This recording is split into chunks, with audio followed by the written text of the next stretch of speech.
বিধ্বস্ত ঘরবাড়ি, নেই বিদ্যুৎ সংযোগও। গত কয়েকদিনের ভারী বৃষ্টিতে সৃষ্ট বন্যায় এমন অবস্থা আফগানিস্তানের পূর্বাঞ্চলীয় প্রদেশ নানগারহারে। বন্যায় বহু মানুষ হতাহতের পাশাপাশি ক্ষতিগ্রস্ত হয়েছে অঞ্চলটির কয়েকশো ঘরবাড়ি। আগামীতে প্রাণহানি ও ক্ষতির পরিমাণ আরও বাড়তে পারে বলে জানিয়েছে স্থানীয় আবহাওয়া দপ্তর। কৃষিজমির ক্ষতি আর শুকনো খাবারের সংকটে বিপাকে পড়েছেন বাসিন্দারা।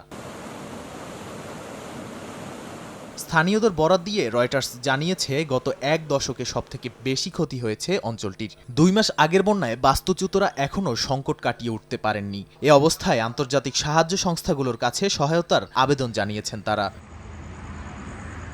নাদিম মারজান, সময় সংবাদ।